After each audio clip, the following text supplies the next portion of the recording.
Hi, I'm Ellen Gunning, and my business is the PR Training Academy. I'm also a member of the Executive Council of EDL, the European Association of Distance Learning. I'm delighted to be hosting this series of videos in which we meet other EDL members, learn a little about them, and share some information with you. Today, I'm joined by two members of FUN, which is a learning organisation in Norway. I'm joined by Kari Olstad and Tommy Bull Henstein, who are Senior Advisor and CEO. Thank you for joining me, both of you. Yeah, no problem. Our pleasure. Tell me, FUN, it's a great name. Where does it come from and what does it actually mean? Yeah, it means Flexible Education Norway, and of course, in education in Norway has a U for first letter, so that's why we have that acronym. And of course, we get some attention by using it, so that's not bad. Our It's a conference great is named complaint. FunCon, and that makes people come, right? And do they get disappointed when they arrive? FunCon? It sounds like a comedy festival. No, it's not a comedy festival, but it's really entertaining, getting all that competence, getting all that inspiration, right? Kari, you know this conference better than anyone. It's good, healthy fun, yeah. Professional So fun. tell me what your organization actually does then. What's your purpose? Why do you We're a network. We have members from the big institutions that deliver education to Norwegians and the small institutions, private, government. So we meet a lot of the people that make flexible education in Norway, and we put them together. We meet a lot of them, speak to them. We use their advice and speak to politicians about it. So we make sure that politicians are educated on what works in flexible education. So that's our main purpose, making our members learn from each other and making politicians learn from them. So when you talk about flexible education, do you mean education across the spectrum from corporate people training their own members, their own staff in-house through to universities? Potentially, but our members are typically professional educators. So they will have education as their main purpose. So they would either be the likes of third level institutions, or they would be specifically training organizations rather than companies that have a training wing. Yes. Yes, that's right. And why do they join your organization? I presume they learn a lot from you, but what do they actually learn? They learn from us what we learn from them. So when we go to speak to 1 or 3 or 5 members a month, we ask them questions. And of course, I have a journalist background. I'm not from education, so I'm curious. I just ask and ask and ask and get a lot of meaningful answers that I use when I talk to others. And that becomes inspiration for our conferences, our news, and also the meetings that we set up between our members. So what they get is a big network, people that are interested in the same things, people that have the same challenges, and people that probably have solutions that they haven't thought of yet. So that's why they are. Sorry to interrupt you, Tommy. And what sort of trends are you seeing coming through? What's been the common trend or some common trends over the past year among your members? So many challenges are new now. They are just overwhelmed with new problems because they have to have made changes in their entire organization, what they deliver to the students, how they manage things internally. Kari, you've spoken to a lot of them. Yeah, I will say that one of the most important trends is that we now see that flexible education is more than just online education. It's more than flexibility in time and space, but also it could be other dimensions like flexibility in assessment. Do you get a diploma? Do you need an end assessment? Can you have different forms of assessment? Can you learn in a different order? Can the learner choose between starting from a big overview and going into the details, or starting with little details, building up the general knowledge? So we see like 7 dimensions of flexibility that our members explore. It's really interesting because I suppose what COVID has allowed your members to do is look at what suits their participants best. But I'm sure that's also driven by the participants themselves saying, my life has changed completely and it no longer suits me to study in the way that I did before. That's an awful lot of change in a very short period of time. It is, and it's all over Europe, all over the world, really. And what's the key thing you've seen? Is it a change in the way people study? Is it the length of time they study? Is it the way that a study is assessed? What's the biggest change? What's been the one big whammy that's kind of common across Europe, or is there one? Yes, all of them, and that's probably the biggest takeaway. Uh, we are individuals. We have different needs. We have different circumstances. So now, during this past year, everyone has had to go online with their learning. Not only the people that seek the online learning experience. So now we see what problems do these people have? What problems do these people have engaging in learning? So we learn a lot about what kind of flexibility do different people need, and they need all of these dimensions. So And that's what been about the interesting. likes of university students? Because I'm very conscious that from speaking with university students around the world, really, their complaint, if you like, is that they used to attend lectures in theatre. And now what has happened is that the lecturer stands in front of a camera and delivers to a camera instead of to them. And that it's a poorer experience because they don't have people to discuss with. So it's a different forum entirely. Have you found that you're attracting new members who say, now that we've had to move into flexible education, possibly not by choice, we need you to help upskill us, or we need the benefit of your network? Yeah, or especially actually with our existing members, quite a lot of them are big universities. So what they see is that within the university, more and more lecturers are interested in learning about how to enhance the digital learning, and especially with the student activities, as you said, more and more people have experienced that they can't just do lectures online. You need to change the way you teach, and more of them, I think, are being motivated to change their teaching altogether by adding more student activities, more in-depth learnings with assignments and discussion groups, and engaging the students more. And hopefully that will linger after COVID. I would imagine that that would actually create more positions in university because the level of interaction with the students is much greater and the time span that's needed is much broader. I hope you're right, because it takes resources to deliver great online or flexible teaching, but also I think the use of student assistants, which we never used to do in Norway at all. I think that also get more popular, and I think we will see more use of student assistants in Norwegian universities and higher learning institutions. I'd be familiar with special needs assistance, but not with students assistance. So special needs assistance in Ireland would be for students who are particularly challenged. So it's somebody who would make sure that they fully understood what was happening. But what's a student assistant in Norway? What do they do? So that would be a more experienced student within the field. It could be a third-year student helping first-year students, for example, within a bachelor program. And they could help facilitate discussion groups and so on. So and guide students when they work on assignments. So it would be like an assistant to the teacher or the lecturer. It's a very clever idea because particularly for new students coming in a COVID environment where they're not meeting anybody and they don't have that same on-campus experience, to have somebody say, this is who you need to know and this is how the situation works, is a really good idea. Mm-hmm. Tommy, I'm going to come back to you for a second because you mentioned that part of your role, or part of Fund's role, is to liaise with politicians. So give me a feeling for what the understanding of flexible education is. What's the base that you're starting from and what are you trying to change?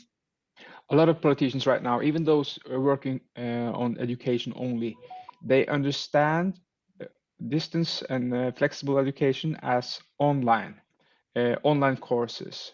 And almost always they understand it as a lecturer giving some kind of lecture through video.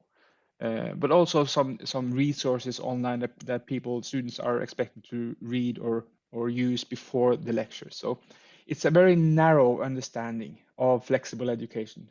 So a really important task for us now is to broaden that understanding, because a lot of politicians are right now, also the political parties are, they are writing their policies for the future. They are making plans for how are they going to, what kind of policies are they going to make the next 4 years, the next 10 years, and if they if they are too narrow, we won't get them to make our education systems better in a flexible way in the next year. So we need to speak to them right now. There's a general election this September, so they're all writing what they're going to do the next 4 years. And if they write that they're going to expand the video lectures of Norway, we can't help them make better flexible education as we want. Timing is probably massively on your side then. If there's a general election coming in September, they will actually be listening to you. Yeah, But they I have would been listening. imagine that what you're suggesting to them, to a politician, is actually quite revolutionary. We're suggesting that they don't make policies that are in the way of developing new kinds of education, new kinds of resources. So we say to them, when you change this law about universities, don't use the language of yesterday. Don't talk about classrooms. Don't talk about the books. Don't talk about the blackboard. You need to have a technology free environment in the law, so the schools are able to use more resources, more tools in their education. So that's one advice. Just don't limit us in the future, because changing the laws, that doesn't happen every year. So if the law limits us now, it will limit us for the next 6 years. It will limit what the institutions are developing, what they are putting into their strategies for the next years. So that's really important. So I presume your links with politicians is via lobbying effectively. So you're lobbying them and briefing them and saying this is what we need as a legal change. But what about politicians? Generally reflect the society that they live in. So what about the civil society? Is society in Norway ready for that big change in how education is delivered? No, but I think individuals are ready. A lot of individuals are ready for that big change. And a really important point for us is there are so many individual differences. Many will also in the future use the traditional classroom education as their means to learn something new, their means to have an education. But some people need something else.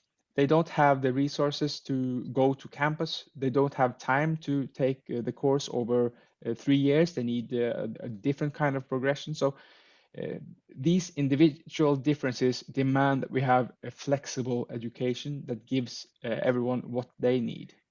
So I don't think there will be a revolution. I think there will be more opportunities, more tools in the educator's toolbox.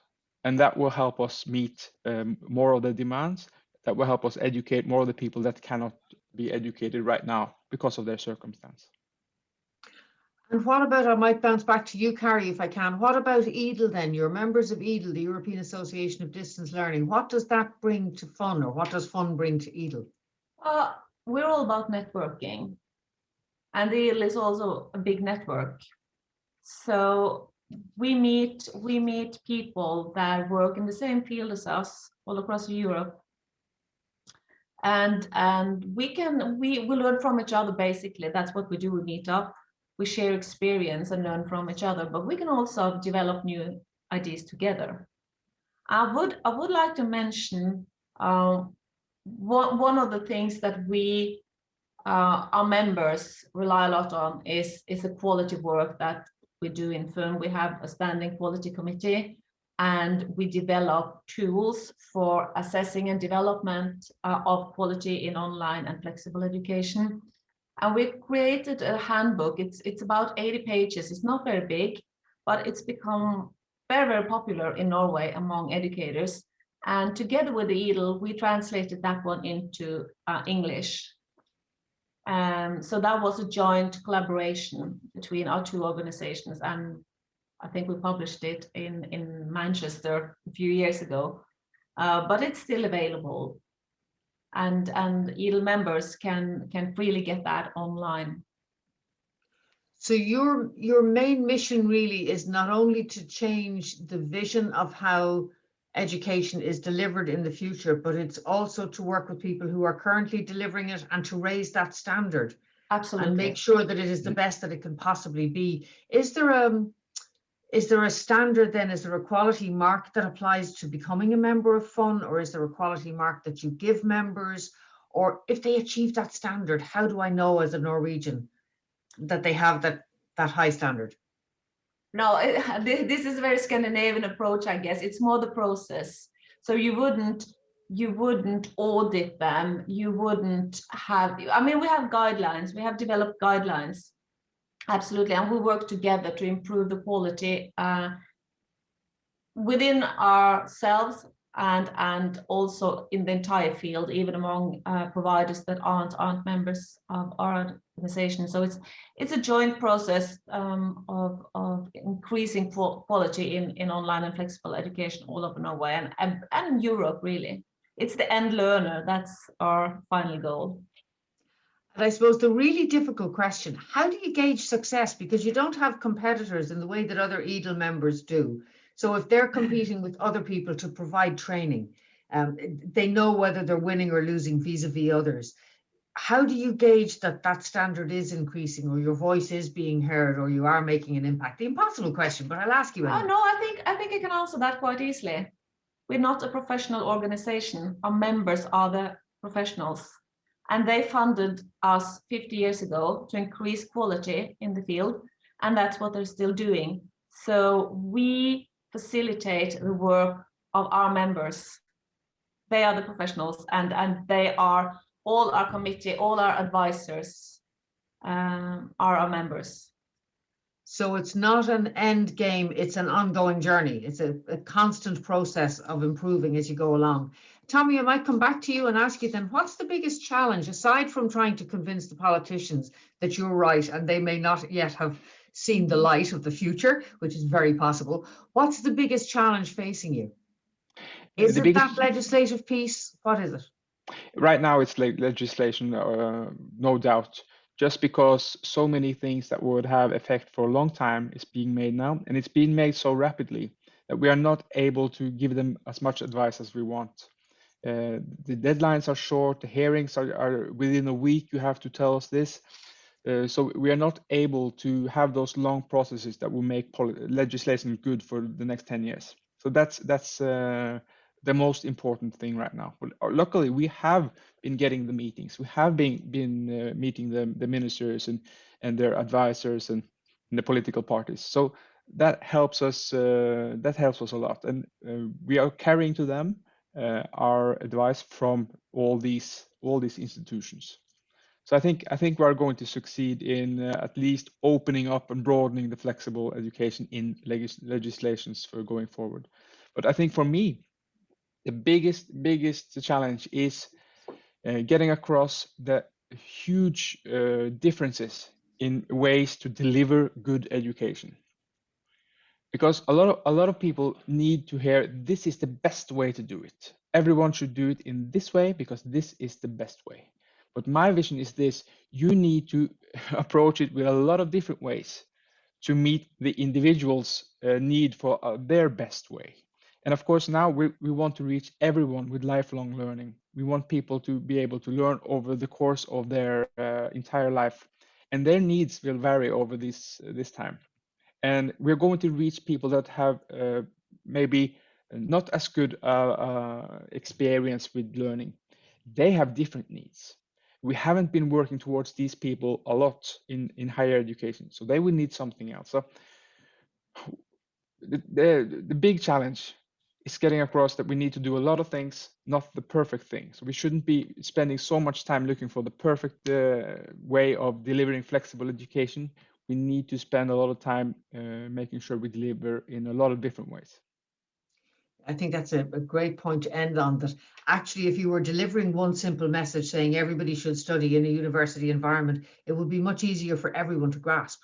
Yeah. So it would be an easier message to deliver, and it would be an easier message for the politicians to deliver on. Yeah, but sure. What you're actually seeking is a much wider and a much more holistic approach.